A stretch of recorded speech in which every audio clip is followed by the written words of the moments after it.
ये खबरगांव है। नमस्कार स्वीकार करिए भूपिंदर सोनी का। आप हमारा डेली इंटरनेशनल बुलेटिन राजदूत देखना शुरू कर चुके हैं। पहले आज के शो की कुछ झलकियां। अमेरिका और यूक्रेन के बीच मिनरल डील कैसे फिक्स हुई? जॉर्जिया मेलोनी के यूएस दौरे से यूरोप में हलचल क्यों मची? सऊदी अरब ने अचानक से अपना रक्षा मंत्री ईरान क्यों भेजा? और बांग्लादेश ने पाकिस्तान के सामने माफी की डिमांड क्यों रखी?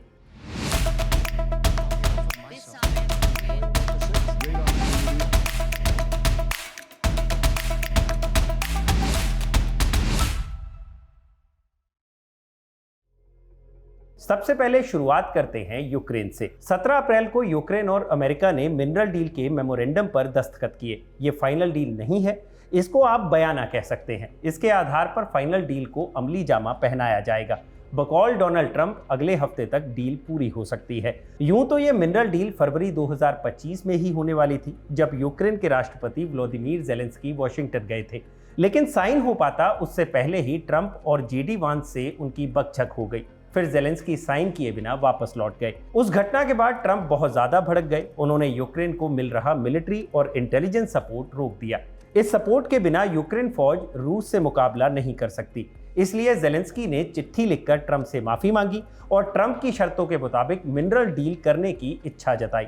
इसके बाद दोनों देशों के प्रतिनिधियों के बीच कई दौर की मुलाकातें हुई। फिर 17 अप्रैल को उन्होंने मेमोरेंडम ऑफ इंटेंट पर साइन करने का फैसला किया।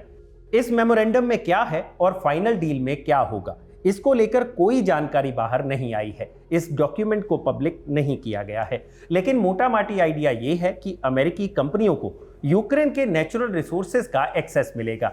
इसमें तेल और गैस के अलावा रेयर अर्थ मिनरल्स भी हैं। इसके अलावा एक फंड भी बनाया जाएगा। इस फंड पर अमेरिका और यूक्रेन दोनों का बराबर कंट्रोल होगा। इसमें रिसोर्सेज से होने वाली कमाई का कुछ हिस्सा डाला जाएगा।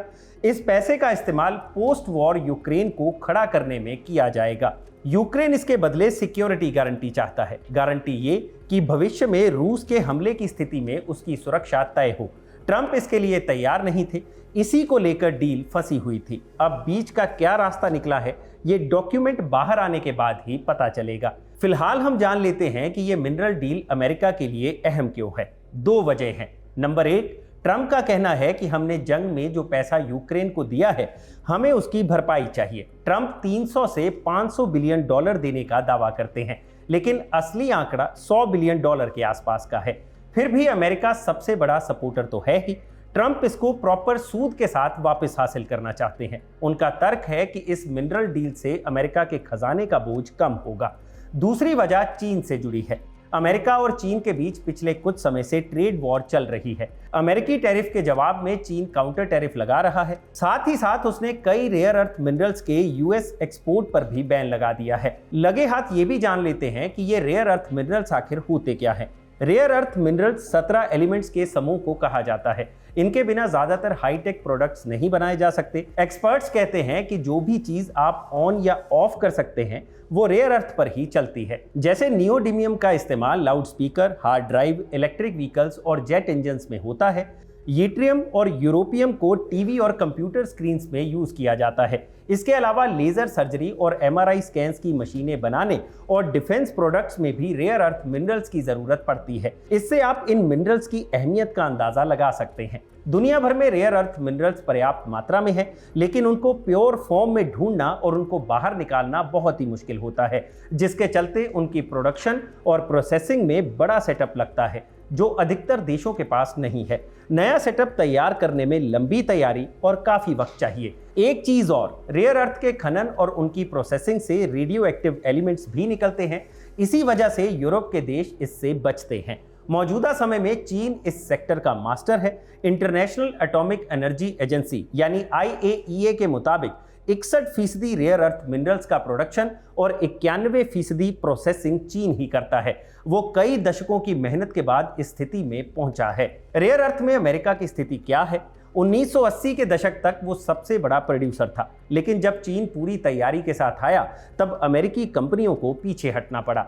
आज के समय में अमेरिका में रेयर अर्थ मिनरल्स की सिर्फ एक माइन काम कर रही है और वो भी सिर्फ प्रोडक्शन कर पा रहे हैं। प्रोसेसिंग के लिए उन्हें रॉ मटेरियल चीन भेजना पड़ता है। अब जबकि ट्रेड वॉर चल रही है, अमेरिका ने रेयर अर्थ के एक्सपोर्ट्स पर रिस्ट्रिक्शंस बढ़ा दिए हैं। ऐसे में अमेरिका के लिए स्थिति खराब हो गई है। वो अपनी जरूरत का 70% रेयर अर्थ चीन से ही इंपोर्ट कर रहा था। चीन की ना के बाद अमेरिकी कंपनियों के लिए रेयर अर्थ का जुगाड़ करना मुश्किल हो जाएगा। इसलिए डोनाल्ड ट्रंप की नजर यूक्रेन पर है। यूक्रेन के पास रेयर अर्थ के अलावा दूसरे क्रिटिकल मिनरल्स का भी बड़ा भंडार है।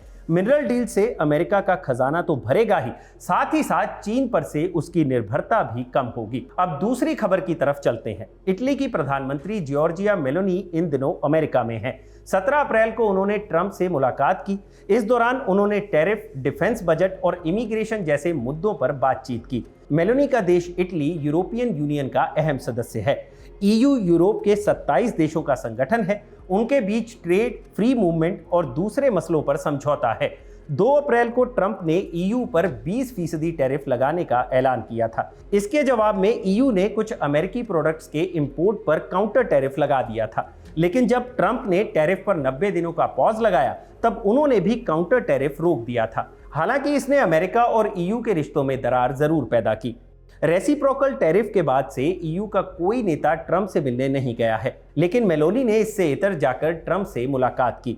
मेलोनी और ट्रंप का पर्सनल इक्वेशन काफी अच्छा रहा है। दोनों एक ही तरह की राजनीति का प्रतिनिधित्व करते हैं, लेकिन मेलोनी टैरिफ पर कोई डील कर पाने में नाकाम रही।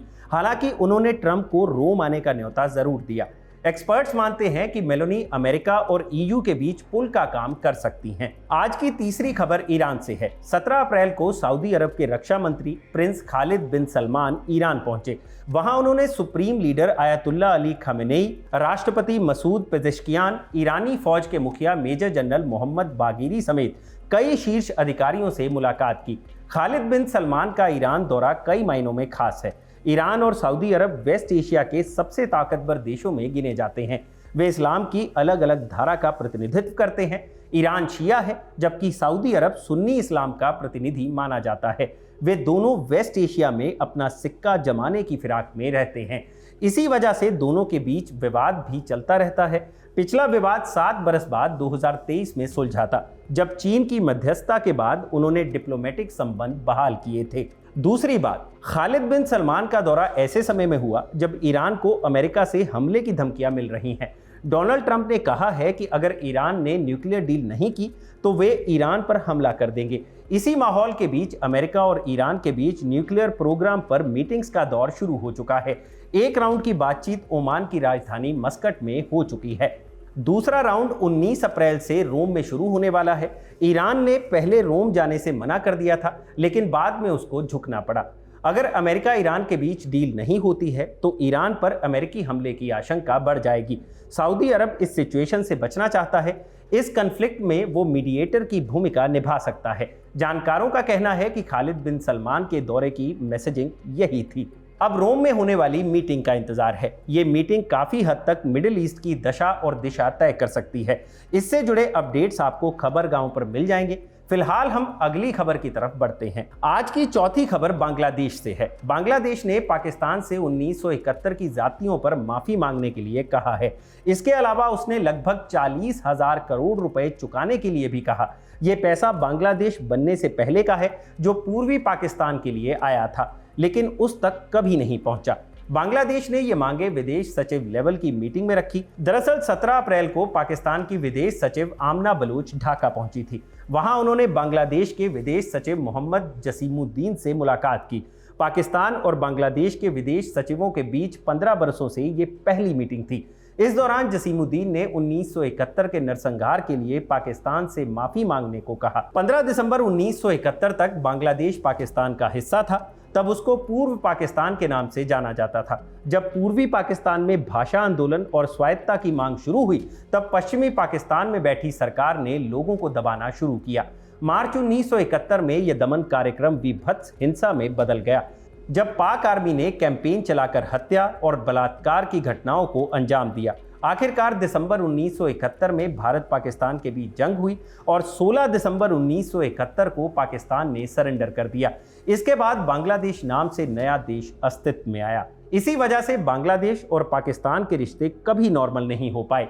लेकिन अगस्त 2024 में शेख हसीना के तख्ता पलट के बाद स्थिति बदलने लगी है। बांग्लादेश की अंतरिम सरकार पाकिस्तान के साथ रिश्ते मजबूत करने पर जोर दे रही है। आमना बलोच का दौरा इसी कवायद का हिस्सा है। हालांकि 1971 का भूत इस कवायद में हमेशा दखल देता रहेगा।